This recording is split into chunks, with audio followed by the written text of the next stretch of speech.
नमस्कार, मैं हूं आपके साथ निलोफर अंसारी और आप देख रहे हैं V9 न्यूज। देश और राज्यों की हर बड़ी खबर पर रहती है हमारी पैनी नजर। तो आइए नजर डालते हैं आज की खास खबर पर। रामनगरी अयोध्या में पहली बार योगी की कैबिनेट बैठक रामकथा संग्रहालय में संपन्न हुई। यहां बैठक सूबे के मुख्यमंत्री योगी आदित्यनाथ की अध्यक्षता में हुई।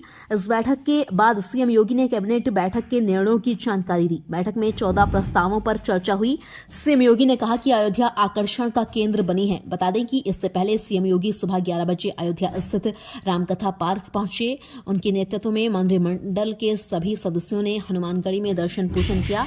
इसके बाद रामलला के दरबार में पहुंचे। दर्शन पूजन के बाद रामकथा संग्रहालय में मंत्री परिषद की बैठक के बाद सीएम योगी ने कहा कि अयोध्या आकर्षण का केंद्र बनी है। उन्होंने कहा कि आज उत्तर प्रदेश के इतिहास में एक नया अध्याय जुड़ा है। यूपी सरकार की पूरी कैबिनेट अयोध्या धाम आई है।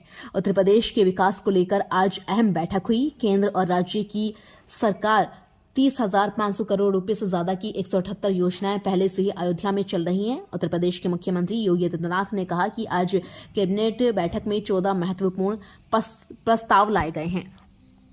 अयोध्या से ब्रजेश सेन के साथ कौशल किशोर सेन की रिपोर्ट।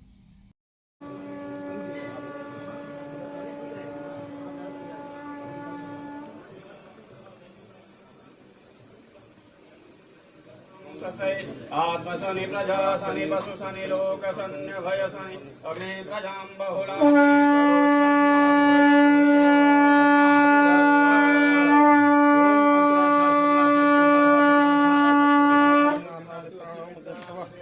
कस्तूरी तिलकमलाकले रक्षसरे कौस्तुभं नासारे वरोक्तिकं कर्तले वेणुकरे गन्धर्व सर्वांगे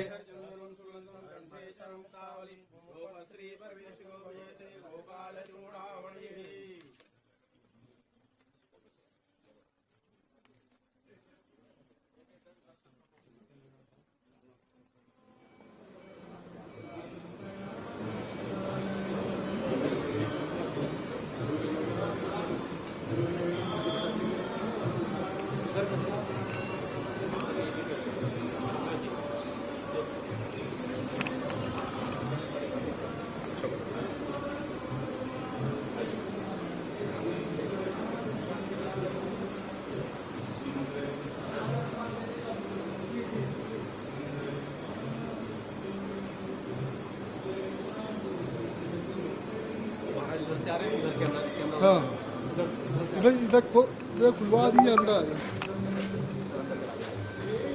अच्छा जल्दी आओ जल्दी आओ जल्दी आओ।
अरे ई कौन बत्ती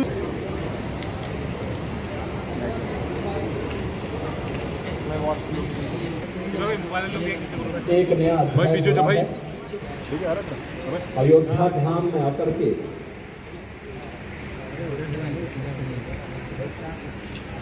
अयोध्या धाम के साथ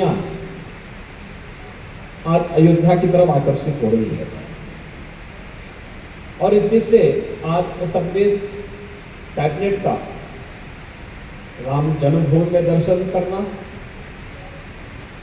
श्री रामलला के भव्य मंदिर निर्माण के कार्यों को वहां नजदीक से अवलोकन करना और उसके उपरांत श्री राम संग्रहालय में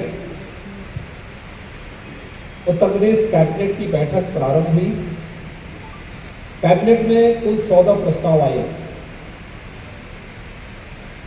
इन 14 महत्वपूर्ण प्रस्तावों में जो प्रस्ताव थे, सबसे पहला प्रस्ताव था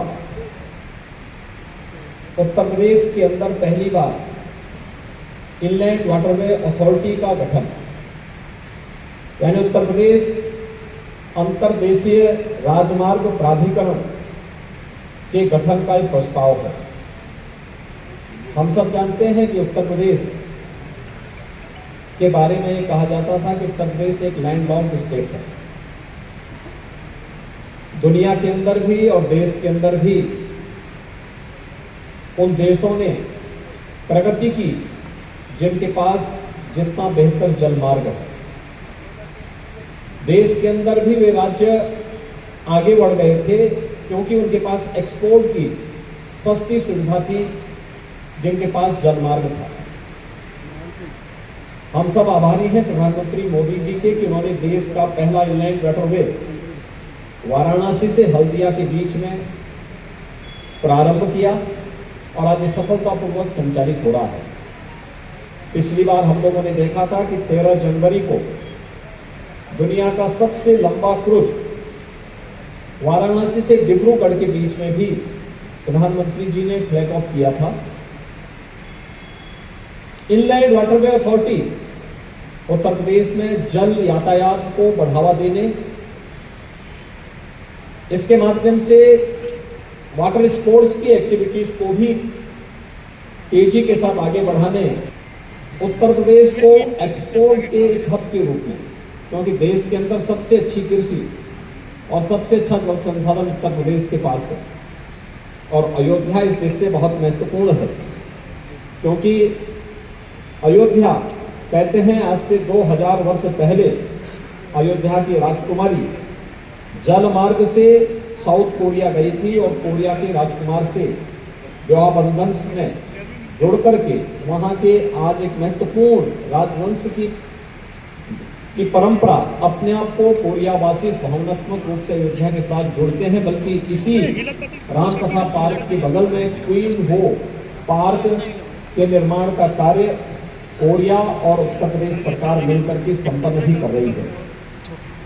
इस देश से अयोध्या में यूपी उत्तर प्रदेश के अंदर जो हमारी महत्वपूर्ण लगभग 12 के आसपास नदियां ऐसी हैं जो जल यातायात के लिए बहुत मायने रखती हैं, जैसे गंगा जी में, ऐसे यमुना, सरयू जी में, राप्ती में, गोमती है। इन सभी नदियों में ये सुविधाएं उपलब्ध की जा सकती हैं। इसके लिए अथॉरिटी भारत सरकार के साथ मिलकर के कार्य करेगी और उत्तर प्रदेश को अपने परंपरागत उत्पाद को या उत्तर प्रदेश के जो कृषि प्रोडक्ट है इसको भी दुनिया के मार्केट में पहुंचाने के लिए, इसको निर्यात करने के लिए एक सुविधा विकसित होगी, जिससे आज इसकी अथॉरिटी के गठन की प्रक्रिया राज्य स्तर पर भी हम लोगों ने करने का निर्णय लिया।